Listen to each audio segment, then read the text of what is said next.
बगुला, भगत और केकड़ा। एक जंगल में एक बहुत बड़ा तालाब था। हर प्रकार के जीवों के लिए उसमें भोजन सामग्री होने के कारण वहाँ विभिन्न प्रकार के जीव, पक्षी, मछलियाँ, कछुए और केकड़े निवास करते थे। पास में ही एक आलसी बगुला रहा करता था। वह इतना आलसी था कि कोई काम करना तो दूर, उसे अपने लिए खाना ढूंढने में भी आलस आता था। अपने इस आलस के कारण बगुले को कई बार पूरा दिन भूखा रहना पड़ता था। नदी के किनारे अपनी एक टांग पर खड़े खड़े दिन भर बगुला बिना मेहनत किए भोजन पाने की युक्तियां सोचता रहता था। एक बार की बात है, जब बगुला ऐसी ही किसी योजना को बना रहा था तो उसे एक उपाय सूझा। अरे वाह, एक उपाय सूझा है कि बिना मेहनत किए मछलियों का शिकार कैसे किया जा सकता है। चलो, मैं अब इस योजना को आजमाता हूं और इसे सफल बनाता हूं। अगले दिन बगुला योजना को सफल बनाने के लिए नदी के किनारे एक कोने में जाकर बैठ गया और मोटे मोटे आंसू टपकाने लगा। उसे इस प्रकार रोता देख केकड़ा उसके पास आया और उससे पूछा, अरे बगुला भैया, क्या बात है? ये कैसा वेश बनाए हुए हो और रो क्यों रहे हो? भोजन के लिए मछलियों का शिकार करने की बजाय बैठे बैठे आंसू बहा रहे हो। उसकी बात सुनकर बगुला रोते रोते बोला, क्या बताऊं केकड़े भाई, प्रायश्चित कर रहा हूं। मुझे अपने किए पर बहुत पछतावा हो रहा है। अपनी भूख मिटाने के लिए मैंने आज तक न जाने कितनी मछलियों को मारा है। मैं कितना स्वार्थी था, लेकिन आज मुझे इस बात का एहसास हो गया है। अब मैं यह पाप कार्य और नहीं करूंगा। मेरी आत्मा जाग उठी है, इसलिए मैं निकट आई मछलियों को भी नहीं पकड़ रहा हूं। तुम तो देख ही रहे हो। और मैंने यह वचन लिया है कि अब मैं भविष्य में एक भी मछली का शिकार नहीं करूंगा। बगुले की बात सुनकर केकड़े ने कहा, अरे बगुला भैया, ऐसे शिकार नहीं करोगे और तुम कुछ खाओगे नहीं तो भूख से मर जाओगे। इस पर बगुले ने एक और हिचकी ली तथा जवाब दिया, मर जाने दो केकड़े भाई। किसी और की जान लेकर अपना पेट भरने से तो भूखे पेट मर जाना ही अच्छा है। वैसे भी मुझे कल एक त्रिकालदर्शी महात्मा मिले थे और उन्होंने मुझसे कहा कि कुछ ही समय में 12 साल के लिए सूखा पड़ने वाला है, जिस कारण सब मर जाएंगे। उनकी भविष्यवाणी कभी गलत नहीं होती। अच्छा, ऐसी बात है बगुला भाई? यह तो बहुत बुरी खबर है। अभी मैं सबको सूचना देता हूँ। इस बात को केकड़े ने जाकर सबको बताया। सुनो दोस्तों, बगुले ने बलिदान व भक्ति का मार्ग अपना लिया है। उन्होंने बताया है कि जल्द ही सूखा पड़ने वाला है। यह सुन तालाब के सारे जीव, मछलियाँ, कछुए, केकड़े, बत्तख व सारस आदि चिंतित हो उठे। मछलियाँ तो बहुत ही घबरा उठी और कहने लगी, यह बगुला तो बड़ा उपकारी जीव प्रतीत होता है, जो उनके लिए इस प्रकार चिंतित हो रहा है। क्यों न चलकर उसी से इस विपत्ति का समाधान पूछे। चलो हम चलते हैं। हाँ, तुम भी चलो। सभी जीव बगुला के पास पहुँचे। अरे बगुला भैया, ये कैसा वेश बना रखे हो? अब मैं कभी भी किसी जीव का शिकार नहीं करूंगा। अपना शेष जीवन अच्छे कार्य को करके गुजार दूंगा। मुझे बहुत पछतावा हो रहा है कि अब तक मैंने अपने स्वार्थ के लिए कितने ही जीवों को मारा है। और वैसे भी अब तो यह तालाब बहुत जल्दी सूखने वाला है। क्या तालाब सूख जाएगा? तालाब सूख जाएगा? हाँ भाई हाँ, अब तो तालाब जल्दी ही सूखेगा। तालाब सूख जाएगा? अरे तालाब सूख जाएगा तो हम जाएंगे कहाँ? हम तो मर ही जाएंगे। यह तो बहुत बुरी खबर है। भगत भैया, अब तुम ही हमें कोई बचाव का रास्ता बताओ। अपनी अकल लड़ाओ। अब तो तुम महाज्ञानी बन ही गए हो। ठीक है, मुझे सोचने दो। हाँ हाँ, जल्द उपाय बताओ बगुला भगत। हमें तो अब डर लगने लगा है। मेरे तो बहुत छोटे छोटे बच्चे हैं। हाँ हाँ, हमें बचा लो भगत भैया, प्लीज कुछ करो। अरे ठहरो भाई। बगुला सोचने का नाटक करने लगा। थोड़ी ही देर बाद उसने बताया, घबराओ नहीं दोस्तों, आओ मेरे साथ। मैंने कुछ सोचा है, क्योंकि हमें तो अब तुम सबकी ही चिंता लगी रहती है। यहाँ से कुछ कोस दूर एक जलाशय है, जिसमें पहाड़ी झरना बहकर गिरता है। वह कभी नहीं सूखता। यदि जलाशय के सब जीव वहां चले जाएं, तो उनके प्राणों की रक्षा हो सकती है। लेकिन अब समस्या यह है कि वहां तक जाया कैसे जाए। हमारे तो पाँव भी नहीं हैं। दूसरे सरोवर तक जाएंगे कैसे? जरा सोचो महात्मा, कोई तो उपाय बताओ। उसका भी उपाय है मेरे पास, यदि तुम्हें स्वीकार हो तो। क्योंकि हाँ हाँ, बताओ बताओ भगत भैया। अगर तुम्हें मुझ पर भरोसा है तो मैं तुम सबको एक एक करके अपनी पीठ पर बैठाकर दूसरे सरोवर में पहुंचा दूंगा। क्योंकि अब मेरा सारा शेष जीवन दूसरों की सेवा करने में ही तो गुजरेगा। मछलियों को जैसे मार्ग मिल गया, उन्होंने बगुले के इस प्रस्ताव को स्वीकार कर लिया। सारे जीव खुश हो गए और गदगद होकर कहने लगे, भगत जी की जय, बगुला भगत की जय, बगुला भगत की जय। बस फिर क्या था, बगुले को तो जैसे मन चाही मुराद मिल गई। वह नित्य प्रति एक एक करके उन मछलियों को ले जाता और मार्ग में एक चट्टान के पास जाकर उसे उस पर पटक कर मार डालता और खा जाता।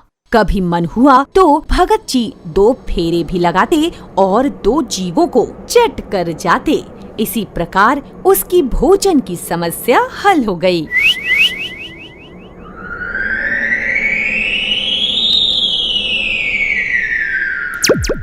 आहा, मजा आ गया। बहुत स्वादिष्ट मछली थी। तालाब में जीवों की संख्या घटने लगी। चट्टान के पास मरे जीवों की हड्डियों का ढेर बढ़ने लगा और भगत जी की सेहत बनने लगी। खा खा कर खूब मोटे हो गए। मुख पर लाली आ गई और पंख चर्बी के तेज से चमकने लगे। उन्हें देखकर दूसरे जीव कहते, देखो, दूसरों की सेवा का फल और पुण्य भगत जी के शरीर को लग रहा है। देखो बगुला भैया, आज ही तुम मुझे ले चलो, क्योंकि काफी जीव दूसरे सरोवर में चले गए हैं। ठीक है मछली रानी, तुम्हें आज ही लेकर चलूंगा। बगुला भगत मन ही मन खूब हंसता है और सोचता है, देखो, दुनिया में कैसे कैसे मूर्ख जीव भरे पड़े हैं, जो सबका विश्वास कर लेते हैं। ये आसानी से मेरी बातों में आ गए। ऐसे मूर्खों की दुनिया में थोड़ी चालाकी से काम लिया जाए तो मजे ही मजे हैं। बिना हाथ पैर हिलाए खूब दावत उड़ाई जा सकती है और संसार से मूर्ख प्राणी को कम करने का मौका कम ही मिलता है। बैठे बिठाए पेट भरने का जुगाड़ हो जाए तो सोचने का बहुत समय मिल जाता है। चलो मछली रानी। इस तरह बगुले ने लाल मछली को भी चट्टान के नजदीक ले गया और मार कर खा गया। हर रोज किसी न किसी मछली को ले जाता और उसे मार कर खा जाता। बहुत दिन यही क्रम चलता रहा। एक दिन केकड़े ने बगुले से कहा, अरे बगुला भैया, तुम हर रोज किसी ना किसी को ले जाते हो, लेकिन मेरी बारी अभी तक नहीं आई। मेरा नंबर कब आएगा? मुझे भी तो जान बचानी है ना। और ये बताओ कि कैसा माहौल है वहां का? सारे जीव खुश तो हैं ना? हाँ, सब बहुत खुश हैं। और तुम अगर कह रहे हो तो आज तुम्हें ही ले चलता हूं। चलो मेरी पीठ पर बैठ जाओ और खुद ही अपनी आंखों से सब देख लेना। ठीक है? ठीक है। बगुला मन ही मन सोचता है, मछलियां तो रोज खाता हूँ, चलो आज मैं सिर्फ केकड़े से ही काम चला लूंगा। अब केकड़ा खुश होकर बगुले की पीठ पर बैठ गया और बगुला उस केकड़े को लेकर उड़ चला। अरे वाह, तुम्हारी तो बहुत मौज है बगुला भैया। और ऊपर से धरती कितनी सुंदर दिखती है। बगुला भगत, तुम तो खूब मस्ती करते हो। हाँ हाँ, क्यों नहीं, मेरे पंख जो ठहरे, इसलिए मेरी जहां इच्छा होती है आसानी से उड़कर चला जाता हूँ। मैं भी तुम्हारी तरह उड़ना चाहता हूँ, लेकिन इस बात का मुझे बहुत ही दुख है कि मेरे तो पंख ही नहीं है। तभी जब वह चट्टान के नजदीक पहुंचा तो वहाँ हड्डियों का पहाड़ देखकर केकड़े का माथा ठनका। वह हकलाया, ये हड्डियों का ढेर कैसा है बगुला भगत? और वह सरोवर कितनी दूर है? बगुले को लगा कि केकड़ा बहुत ही नादान प्राणी है और उसकी चाल के बारे में केकड़े को कुछ भी नहीं पता। घबराओ नहीं, अब वहां जाने की कोई जरूरत नहीं है। अब तुम सारे परेशानियों से मुक्ति पा जाओगे बच्चू। क्या मतलब बगुला भगत? लेकिन बगुला भगत ठठा कर खूब हंसा और बोला,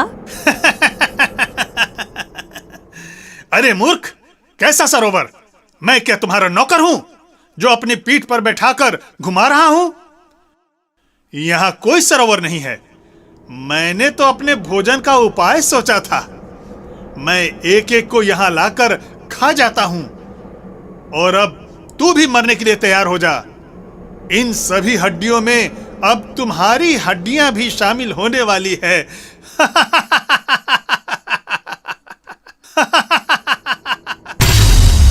अरे, तुम पर हमने इतना भरोसा किया और तुमने ऐसा धोखा दिया। तो क्या करता मूर्ख, भूखा मर जाता। अब तू भी मरने के लिए तैयार हो जाओ। आज तुम्हें मैं खाने वाला हूँ। उसकी यह बात सुनते ही केकड़ा सारी बात समझ गया। वह सिहर उठा, परंतु उसने हिम्मत न हारी और कहा, अच्छा, गलत पंगा लिया है बगुले। मैं कोई मछली नहीं जो तू मुझे आसानी से खा जाएगा। तू जानता नहीं है मुझे। मैं इतनी आसानी से नहीं मरूंगा धूर्त बगुले। और केकड़े ने तुरंत अपने नुकीले पंजों को आगे बढ़ाकर उनसे धूर्त बगुले की गर्दन दबा दी। अरे अरे अरे, ये क्या कर रहे हो? तुम ऐसा नहीं कर सकते। छोड़ो गर्दन, मुझे दर्द हो रहा है। अभी तो और भी दर्द होगा बच्चू। मैं आज सारे जीवों का बदला लूंगा। और अब तुम मत घबराओ, क्योंकि अब तुम्हारे सारे कष्टों से मुक्ति दिलाता हूँ। अब तू बच नहीं सकता। तेरे पाप का घड़ा भर चुका है धूर्त। और केकड़े ने दुष्ट बगुले की गर्दन तब तक दबाए रखा जब तक उसके प्राण पखेरु न उड़ गए। बगुले का अंत भी वही हुआ जहां उसने सबको मारा था। इसके बाद केकड़ा बगुले का कटा सिर लेकर तालाब के पास पहुंचा और मछलियों ने जब उसे देखा तो पूछा, अरे केकड़े भाई, तुम वापस कैसे आ गए और बगुला भगत को कहाँ छोड़कर आ गए? हम तो उनके इंतजार में बैठे हैं। मत करो इंतजार उस दुष्ट का। क्यों? फिर केकड़े ने अपने बाकी साथियों को सारी सच्चाई बताई कि कैसे दुष्ट बगुला भगत उन्हें धोखा देता रहा। वह बगुला महाठग और धूर्त था। भगत बनकर उसने हम सभी को धोखा दिया। वह हमारे साथियों को पास की एक चट्टान पर ले जाकर खा जाता था। मैंने उस धूर्त बगुले को मार दिया है, लेकिन अब डरने की कोई बात नहीं है। यह देखो। ये क्या हो गया? अच्छा, वही मैं सोच रहा था कि इतने दिनों के बाद भी पानी तो जरा भी कम नहीं हुआ। जरूर दाल में काला है। हाँ, सही बात है। तालाब का पानी आज भी उतनी ही है जितना पहले था। आज के बाद किसी बगुले पर कभी भरोसा नहीं करूंगी। नहीं दोस्त, सिर्फ बगुला ही नहीं, हमें आंख बंद करके किसी पर विश्वास नहीं करना चाहिए और सोच समझकर फैसला लेना चाहिए। मुसीबत के समय भी संयम और बुद्धिमानी से काम करना चाहिए। खैर, अपना सरोवर और अपना घर सुरक्षित है, हमें अब कहीं जाने की जरूरत नहीं है। किसी ने सच ही कहा है केकड़ा भाई कि जिसके पास बुद्धि है उसी के पास बल भी होता है। हमेशा बुरे काम का बुरा ही नतीजा निकलता है और मैंने तो सिर्फ एक दुष्ट कांत किया है। इस प्रकार सभी एक साथ बोलते हैं, धन्यवाद केकड़े भाई, केकड़े भाई की जय, केकड़े भाई की जय, केकड़े भाई की जय।